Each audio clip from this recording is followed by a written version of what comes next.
Hey there, YouTube followers. This is Michael from Painting War Games, and right now this is a video, sort of like a video response to a video that I just posted, where I talked about my Vulcan heat stand model and the process I'm going through with that, clean that up, and I sort of did a ramble about the local gaming shop, the fancy shop out in St. Charles, where because I am in St. Louis, Missouri, and I talked about an opinion about them.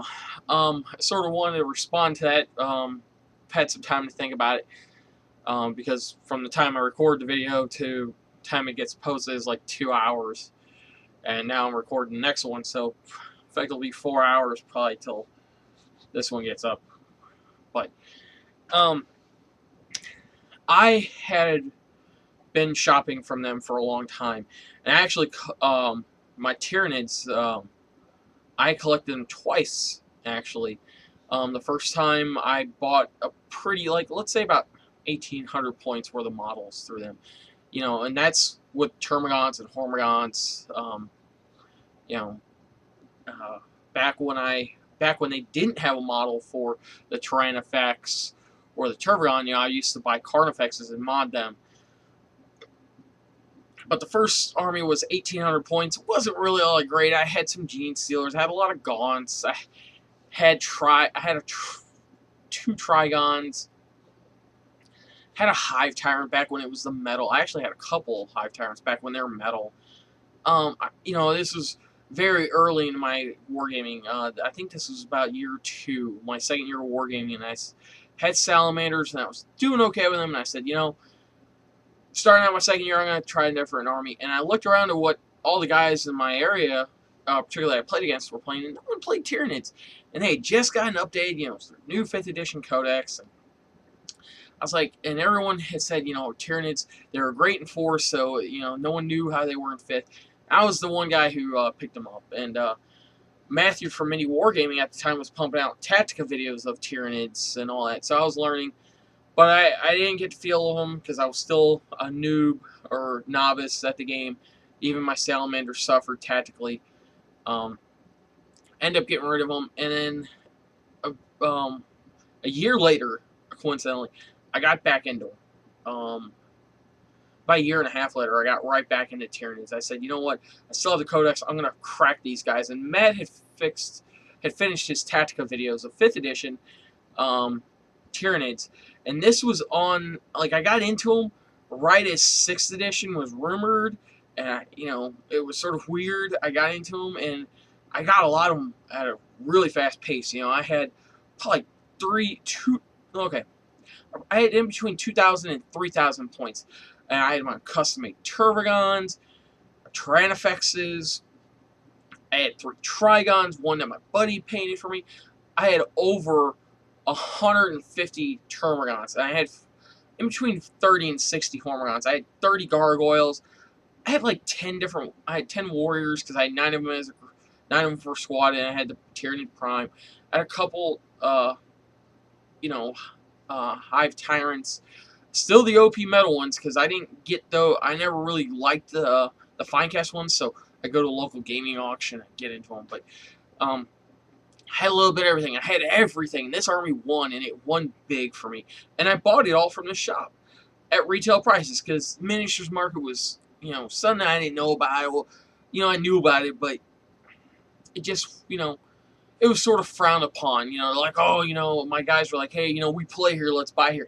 And I fully support that to anyone who's listening to this. As you guys could probably be painting and doing other stuff on your desk while you're listening to me talk. Not that my opinion matters, but just throwing it out there.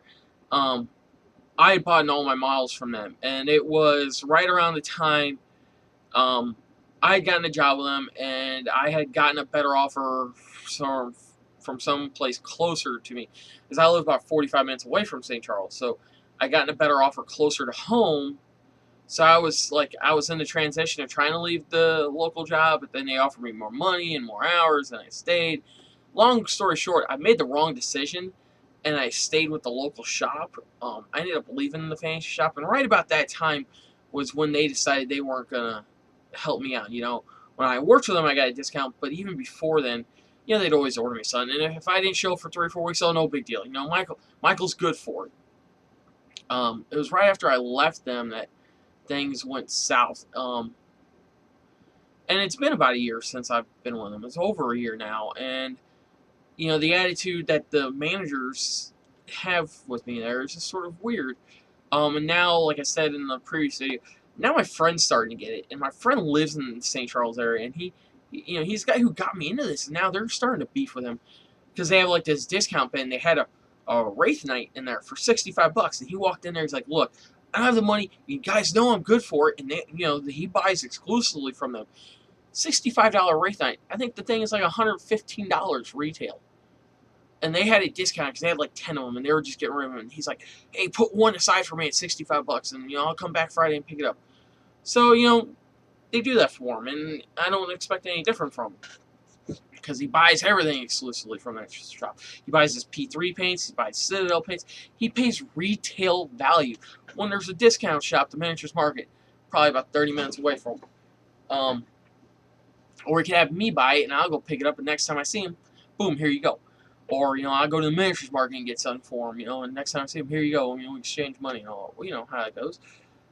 You know, friends in the community help each other out. If one's closer to one store, they go pick it up for your guy, and if you have the money, you know, they pay you back. It's cool and all. Like, I have the Apocalypse book that came out. I didn't have all the money, so me and that guy went in half. And he had it for about 4 weeks, and I've got it, and I've been looking over it, so I'm going to give it back to him next time I see him. But for them to sort of, you know, he went in there, I guess, Friday, so it's Saturday night, going on Sunday. Excuse me, I still got some heartburn going on, which is odd. I got to take a drink of this water. So he went in there, and I got a text from him today, because he was off today. And I guess he went in there right as he went to work, and he said, "Look, man, they stiffed me. They said it was $115 now, and that they weren't going to give me that price." And he got mad at him naturally, and I would too. So he's been texting me saying he doesn't want to shop there anymore, and I told him, you know, the problems I've had with him, and he's noticed it, but he's just never really dealt with it. And his notion is, you know, if your local gaming shop isn't going to help you out, you know, if they're not going to order models for you, one, because Citadel, Games Workshop Citadel, you know, they're not going to have Vulcan heat stand on the shelf for you at all times. They're not going to have Lysander. They're not going to have the Emperor's Champion. There's too many models the Games Workshop produces to have like 3 of each. But for them to not order any models for me, and they're doing that with him now, they're not going to want to order any models for him. If your local gaming shop is not willing to order you models, even if you prepay for them, which is a weird thing that they wouldn't do that for me. I was willing to put down hard cash, like I said in the last video, and he has done that, and they're even shying away from that with him. If you're willing to prepay for the item and they're still not willing to order it for you, regardless of the reason, you know, if they're shaky that they won't get in, okay, so I'm willing to accept store credit if you guys don't get in, because I'll find something in your store. I'll buy comics or paints or whatever. You know, I'll find something. So would he. So if you prepay for the item, and if you're willing to do that, and they're still not willing to order it for you, something's wrong with that shop, and there's something internally wrong with that shop, in my opinion. Like I said, I live close to a Games Workshop, so I'm just going to go there for everything that I can't get at Miniatures Market now. Or if I'm downtown playing a game, you know, Ogre's down there, they offer discount too, and you know, they offer discount to the street. You know, you ain't got to be a part of the club. Miniatures Market, here you go. You know, we have a PDF file. I don't know what Ogre's has in stock, but if I'm there and I'm playing, you know, discounts on tag already. So, you know, I understand stuff like that. But to sort of shut out the people that had bought armies from you and were being loyal to you and starting to give them an attitude, that draws a line with me, and which made me do a video. I was doing one of the Vulcan anyways in the update, and now I'm having to really sit down and get this all out. I'm just not supporting Fantasy Shop anymore. If any of the workers out there are watching this now, please contact me. Let's figure this out. Let me understand what your position is. I'm open to discussion. I am nice. I'm just telling the world my opinion on you guys now, because this is wrong. I fully support local game shops. because they allow us to play at their, use their tables for free. They allow us to, bring in food. They allow us to read comics if we're there sometimes, if you got a nice shop. And they allow you to pick their brains and knowledge and stuff. Even though they've been sort of getting weak on that. Even the famous shop out in St. Charles, I don't think they're selling privateer press miles anymore, which is okay because I'm out of it. But it's sort of odd, there is a market for it, but you guys aren't catering to that market. Why not? That's my question. Is did you guys not invest too much into? Just checking my time, guys. Did you guys not invest too much into like marketing? Did you guys not see what your market was? If the market wasn't even good, then why'd you invest into it? And maybe that's why you guys got rid of it. P3 paint line, it's a good idea. I'm glad they got it out there. I'm glad they have it. Because while I was shopping there, I was buying it. I had repeatedly asked them, "Will you guys get this stuff in? I want you guys. If you guys get this stuff in, I'll buy it. Come on."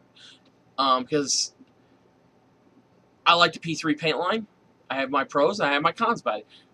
In a future video, I'll talk about my pros and cons about Citadel paints, P3 paints, Reaper paints, and yada yada yada. Depends on where I go in the world. If I start work for Games Workshop, obviously I will be binded by a contract that says I can't talk about these certain things. But yeah. I mean, it's just sort of odd. I don't understand sometimes local game shops. Maybe they're hurting for money. Maybe the store is getting ready to do something big, and the management and all the team is all, stressed out or something. I don't know. But, it's just sort of odd to alienate a couple guys that have been loyal to you and just sort of push them aside. I can understand me. Hey, I'll be the first one to raise my hand. You see it up there. I'm okay with it because when I left him, I sort of told him I wasn't going to shop for him anymore. I have my personal reasons. Working there sort of shine some light on some things that I wasn't comfortable as an employee there. So, just those things. But to start doing that to my good friend who's a loyal customer, and I support him. I told him, I was like, dude, I don't know what to tell you. I was like, where I shop. If you want anything, because I'm closer to Games Workshop, that Miniatures Market won't sell, call me and I'll go in there as soon as I get the cash, and I'll lay it down and I'll call you when it gets here. And we'll meet up, we'll have lunch. We'll go. He has a gaming table at his house, so that's where I'm going to be gaming now when I go out that way. So yeah, I mean, this is just sort of my, I guess, rant, and venting of, I don't know if it's happening to you guys out there in the YouTube world. If it is, I say get away from that shop. Even if all your buddies play there and they're dogging you, the management doesn't like you, the employees don't like you. I suggest that you go about it diplomatically. You can ask and be like, hey, what did I do to upset this thing? Why are you guys treating me differently? Has the dynamic of our relationship, because really it's a business relationship. You're giving them money for products on their shelf, and that should be it. There should be no, I don't like you because of the way you've acted. No, you're there to give them money for products on their shelf, which is supporting their business, which is helping their numbers grow and in turn make more profit, and yada, yada, yada. That goes down the line. There should not be any personal feelings involved in these things. And as humans, we do get personal. We allow personal feelings to upset us, and but for business like that, to allow that to happen, it's sort of odd. And this is just my way of talking about it. If you guys have any thoughts on this, or if you guys are having this happen too, I'd like to see if it does happen at other shops, around the country or around the world. I know it does. I just don't hear about it too often. I mean, eBay's a great way to buy stuff on the cheap. Trust me, I've been there. I've done it. Hell, I've sold a lot, and you guys have known. I'll put my hand up. I got rid of a Legion of Everblight army on there. But with Tyranids around the corner, I'm looking maybe to start them back up. It's just really odd because I have Eldar. I love my Eldar models. Here's my Spirits here. I'll put a picture of this guy at the end. And of my Farseer. And, I've shown off my Wraith Knight, my Wraith Lords, and my Wraith Blades. I got the Eldar army to start. I really need to get the actual hard codexes. I have the PDF. I just don't have a tablet. I like the books. I like to actually have it because, you know, you lay down at night, you have a low light on, you can read a little bit and then fall asleep. Stuff like that is how I do. But yeah, guys, you know, if this is happening, you know, maybe it's just me. Maybe I'm just a little odd. Maybe I'm just out there. Maybe I'm a little crazy. I do not denounce that I am a little crazy. I mean, it's just how it is, guys. So, you know, with that said, I'd like to hear you guys' opinion on it. If you guys want to, you know, obviously this video is probably not going to get a whole lot of views. I understand. And I understand, and, you know, this is just me to sort of get my perspective out on this. So, well, you guys have a nice evening. This is Michael with Painting War Games. I'm signing out. And as always, keep gaming.